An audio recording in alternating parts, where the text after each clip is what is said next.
E a gente volta a falar agora de milho, porque a diretoria da Abramilho marcou presença no Congresso Internacional de Maíz, ou seja, de milho, realizado lá na Argentina. E quem representou o Brasil foi o Paulo Bertolini, diretor da associação. Boa tarde, Paulo, bem-vindo. Oi, Nayane, um prazer estar aqui no Agro Mais com vocês. Lá, conta pra gente como é que foi esse congresso e o que foi apresentado da produção brasileira.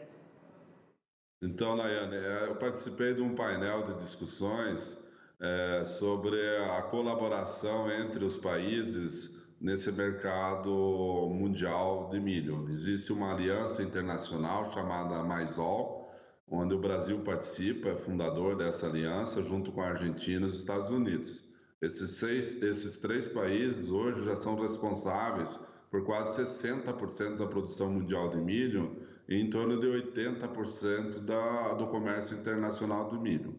Então, nesse painel, a gente discutiu, né, os pontos que unem, na verdade, concorrentes, né? Nós somos concorrentes diretos no mesmo mercado, mas como que nós conseguimos trabalhar juntos já há 10 anos, numa pauta conjunta de interesse comum.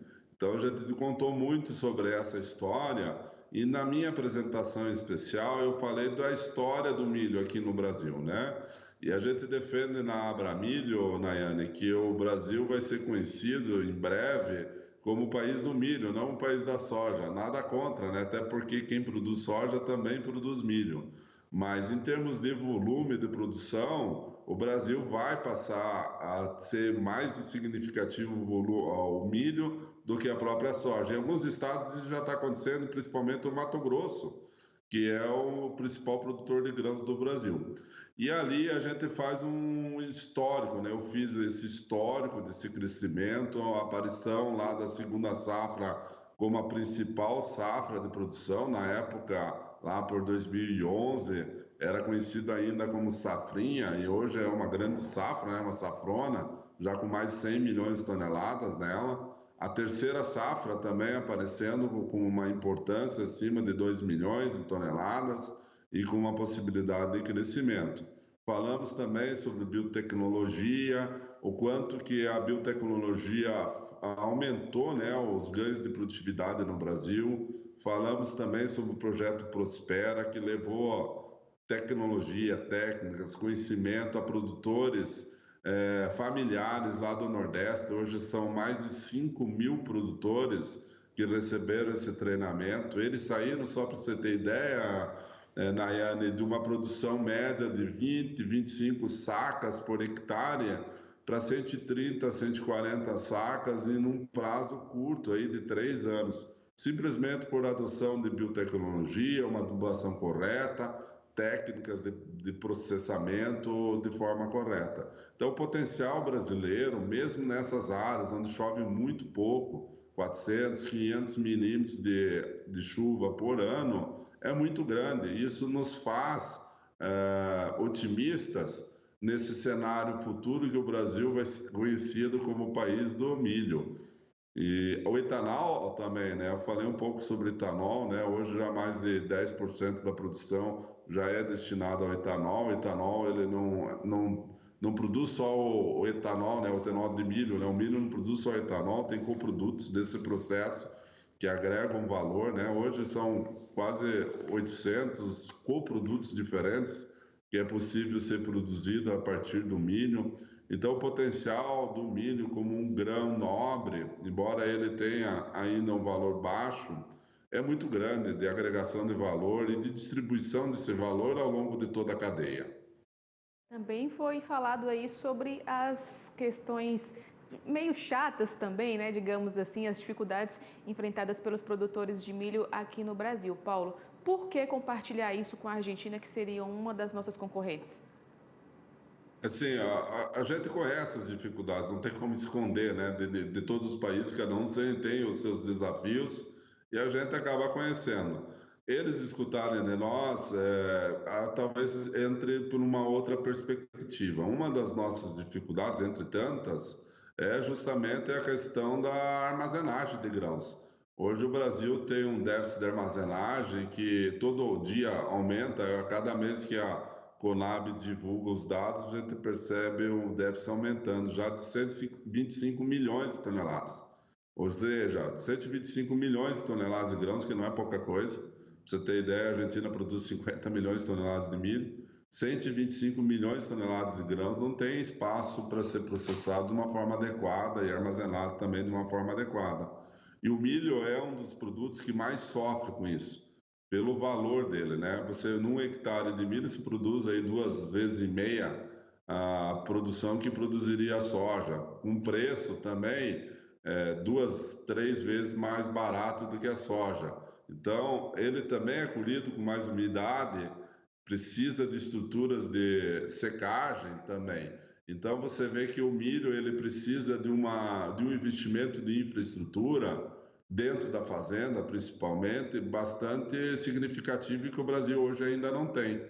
Fora da fazenda, a gente tem, nos últimos poucos anos aí, uma mudança significativa da logística brasileira, em parte atribuída ao Arco Norte, né? Muita exportação saindo agora pelo Arco Norte, né? pelo norte, não mais pelos portos do sul, e também pela industrialização do etanol. Várias usinas ainda estão sendo implantadas novas, e isso mudou muito, deu liquidez ao produto, o milho, deu viabilidade a ele, em regiões que até pouco tempo não existia viabilidade. Então, esse desafio é continuar nesse ritmo de crescimento que nós estamos tendo, para que esse ritmo de crescimento não pare. Então, essas são as dificuldades, vamos dizer, do ponto de vista de infraestrutura, mas tem também a questão jurídica, né? A segurança jurídica, tem a questão da questão tributária, que nós estamos aí discutindo uma reforma tributária que vai afetar o setor de uma forma significativa, e isso pode tirar competitividade. Então, isso tem um cenário futuro de incertezas e que dependem da gente vencer esses desafios. Eu citei poucos, né, aqui, para não me alongar, e os argentinos talvez tenham mais desafios ainda que a gente. Eles compartilham também, né? O desafio político lá é muito grande, um governo que restringe exportação, tributa exportação, vários tipos de câmbio diferente. Então, eles estão numa situação talvez mais difícil do que a gente. Mas nós seguimos avançando, seguimos crescendo. As exportações desse ano de milho do Brasil passam a ser as mais relevantes do mundo. A gente deve ultrapassar os Estados Unidos em breve.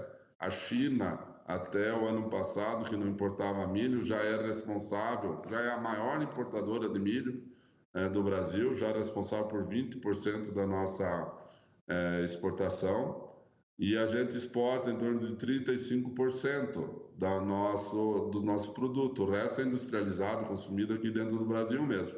Já na Argentina é o contrário, eles exportam 70%, só 30% eles conseguem agregar. Então, os desafios na Argentina, no meu ponto de vista, são muito maiores que o do Brasil. E aí o Brasil vai crescendo, vai ocupando espaço que antes era ocupado por eles. Olha só, falamos sobre o nosso potencial, relatamos também as nossas dificuldades, mas eu quero saber o que você trouxe de lá da Argentina que seja bom para a gente colocar em prática aqui no nosso cultivo. Olha, a resiliência argentina, dos produtores argentinos, é algo admirável, né? Eles tiveram secas graves, sérias, e eles estão lá batalhando. Tem problema do governo, dos impostos, tudo que possa ser contra a agricultura. Tem um estudo que foi apresentado pelo Pedro Vinho, que é o presidente da Maizar, Associação Argentina de Milho e Sorgo, mostrando lá que quase 70% da renda do agricultor é tomada pelo governo argentino. Então, a gente pôde perceber o que a gente não deve fazer nesses pontos aí. Não temos que seguir esse caminho.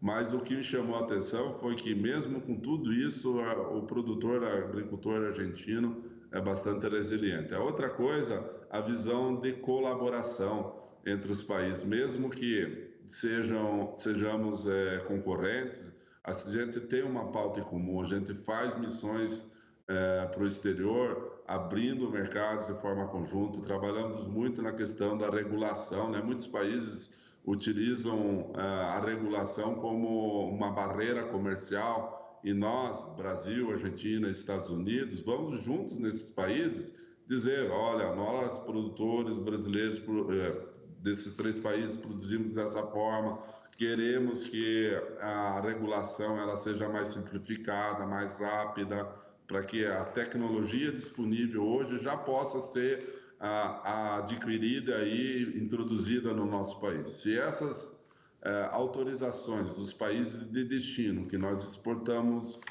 milho, elas não acontecerem, o que acontece é que a gente não tem acesso daí à tecnologia para ser produzida aqui.